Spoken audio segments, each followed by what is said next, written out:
Correction de l'exercice numéro 8. On dispose d'un dé truqué à 6 faces, numéroté de 1 à 6, ainsi que des informations suivantes.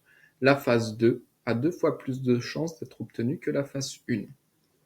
La face 3 a 3 fois plus de chances d'être obtenue que la face 1. Les faces 1, 4, 5 et 6 ont la même probabilité d'être obtenues.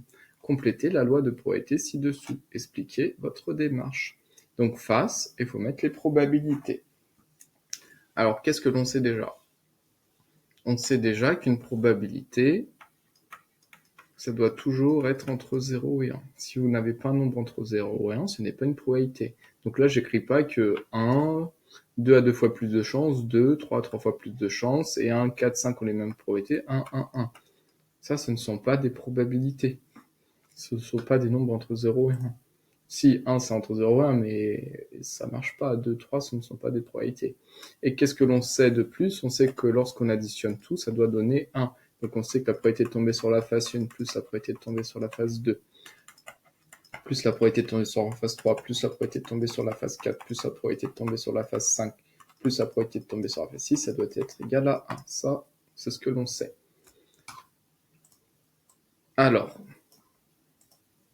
on peut y aller à tâtons, ou on peut poser une inconnue. Donc on vous dit que la phase 2 a 2 fois plus de chances d'être obtenue que la phase 1. La phase 3 a 3 fois plus de chances d'être obtenue que la phase 1. Les phases 1, 4, 5 et 6 ont les mêmes probabilités d'être obtenues. Donc ce que l'on peut écrire, on peut noter soit x, la probabilité de tomber sur la phase 1.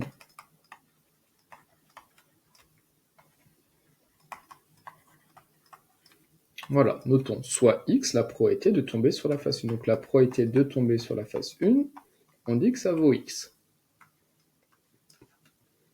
Qu'est-ce que l'on sait? On vous dit que les phases 1, 4, 5 et 6 ont la même probabilité d'être obtenues. Donc, vous savez que la probabilité de tomber sur la phase 4, c'est égal à la probabilité de tomber sur la phase 1, ce qui vaut également x.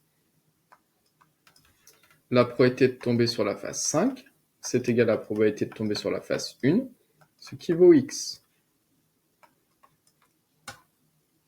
Et on sait que la probabilité de tomber sur la phase 6 a la même probabilité que tomber sur la phase 1, donc ça vaut également x.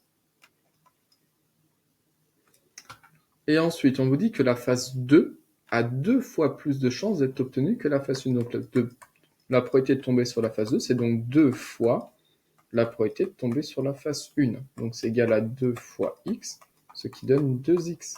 La probabilité de tomber sur la phase 2, c'est 2 fois la probabilité de tomber sur la phase 1. Donc ça donne 2 fois x, donc là on a 2x.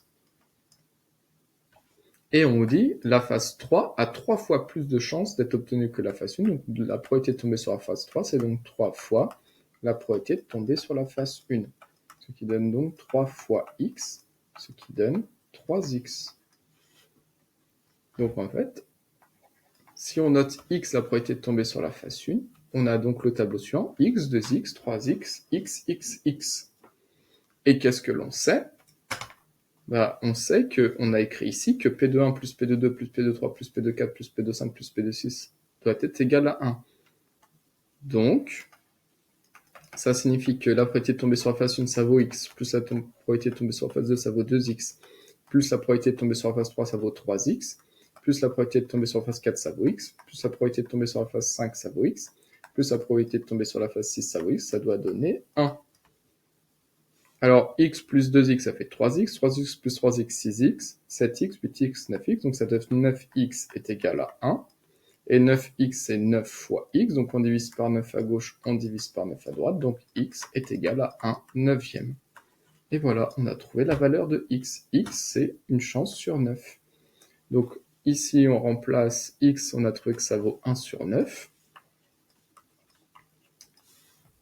Donc, comme x vaut 1 sur 9, la probabilité de tomber sur la phase 1 vaut 1 neuvième, 1 neuvième, 1 neuvième et 1 neuvième.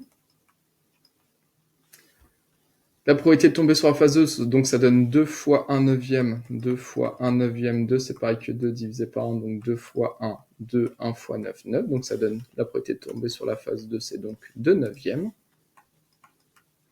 Et x vaut 1/9, et donc 3x est donc 3 fois 1/9. 3, vous savez que c'est pareil que 3 divisé par 1, donc 3 fois 1, 3, 1 fois 9, 9, donc ça donne 3/9.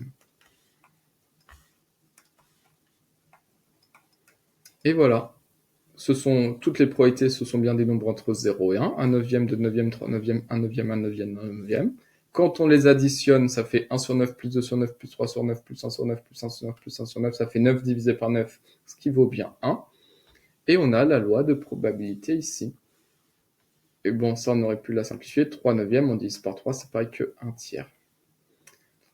Voilà, on a la loi de probabilité de cette variable aléatoire. Donc la probabilité de tomber sur la face 1, on a une chance sur 9. La probabilité de tomber sur la face 2, on a 2 chances sur 9. La probabilité de tomber sur la face 3, on a 3 chances sur 9, soit 1/3. La probabilité de tomber sur la face 4, une chance sur 9. La probabilité de tomber sur la face 5, une chance sur 9. Et la probabilité de tomber sur la face 6, une chance sur 9.